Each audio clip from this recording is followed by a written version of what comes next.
है, क्या उद्देश्य है, क्या है? जी, उद्देश्य सनातन भारत यात्रा चल रही है हमारी जी। पिछले 3 महीनों से। मैं भारत की यात्रा में लगा हूँ और सनातन संस्कृति जो मानवीय मूल्यों का एकमात्र परिचायक संस्कृति है। हमारे यहाँ कहा गया है वसुधैव कुटुंबकम की भावना रखने के लिए। हमारे यहाँ सर्वे भवन्तु सुखिनः सर्वे सन्तु निरामया की बात कही गई है। तो यह तो एक वैश्विक संस्कृति है। यूएनओ में इस शब्द को बहुत जल्द उठाया जाएगा कि यही सबसे बड़ा शब्द है सनातन संस्कृति का जो पूरे विश्व को एक कर सकता है। दूसरा ये है कि मैं एक सनातन विश्वविद्यालय के निर्माण के लिए निकला हुआ हूँ। जैसे कभी पंडित मदन मोहन मालवीय ने काशी हिंदू यूनिवर्सिटी का निर्माण किया था, वैसे ही सनातन विश्वविद्यालय जो वास्तव में भारत को विश्व गुरुता की ओर ले जाएगा। हमारे 16 संस्कार जो लुप्त हो गए हैं, हमारी वैदिक शिक्षा, चाहे आप जैन हों, बौद्ध हों, सिख हों, कोई भी हो, भारत में रहने वाले हर व्यक्ति सनातनी ही हैं। सनातन का अर्थ होता है शाश्वत, सनातन का अर्थ होता है जिसका आदि हो न अंत हो, और सनातन का अर्थ होता है सत्य। तो हम सत्य धर्म के निष्ठ बने।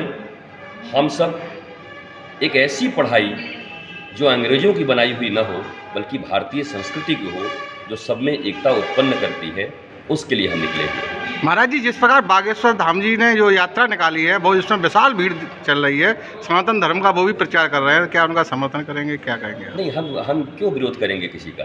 इस देश में सनातन संस्कृति का कोई भी कार्य, आज वृंदावन में भी एक धर्म संसद चल रही है, आज दिल्ली में एक और धर्म संसद चल रही है, वहाँ सभी लोग उपस्थित हैं, हमारे प्रिय राजेश ओझा जी वहाँ पर हैं।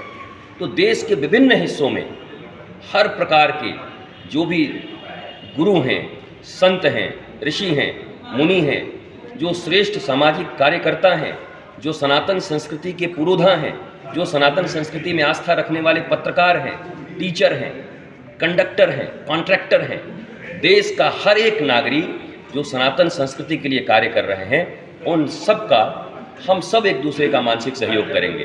और देश और दुनिया बहुत विशाल है, सब किसी कोने में कोई, किसी कोने में कोई, किसी कोने में कोई, हम सब कर रहे हैं, सनातन संस्कृति के लिए कार्य कर रहे हैं। और सनातन संस्कृति कास्ट, क्रीड एंड रिलीजन को नहीं मानता है। सनातन संस्कृति का अर्थ होता है जहाँ प्रकृति के अनुरूप समस्त मानव आनंदित, आह्लादित और शांत रह सकें। हम किसी विभाजन के पक्ष में नहीं रहते हैं। सनातन कभी विस्तारवादी नीति को नहीं अपनाता है। सनातन मनुष्य के हृदय को विराट करता है।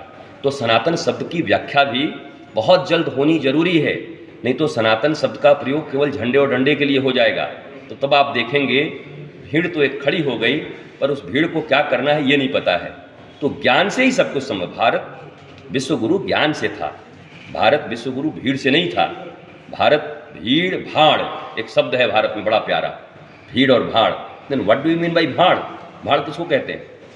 अर्थात भीड़ में अज्ञानियों की तरह अगर आप खड़े हैं तो भाड़ की तरह ही हैं। आप ज्ञानी के साथ खड़े हैं और ज्ञानवंत होकर खड़े हैं तो आप राष्ट्र की, पूरे विश्व की, मानवता की और प्रकृति के साथ साथ सारे जीव मात्र की रक्षा कर पाएंगे। प्रश्न यह नहीं कि कौन कर रहा है, कहाँ कर रहा है, प्रश्न यह है कि क्या कर रहे हैं। और प्रश्न यह है कि क्या वो आंतरिक बोध और ज्ञान के साथ कार्य किया जा रहा है। और नहीं, अगर ज्ञान नहीं हुआ तो एक बहुत बड़ी भीड़ कहीं खड़ी होगी आपके साथ, मेरे साथ। हमको दायित्व का बोध ही नहीं है। हमें ये पता ही नहीं कि हम आत्मा के रूप इस पृथ्वी पर आए हैं। हमें ये पता ही नहीं कि हमारे 16 संस्कार क्या हैं।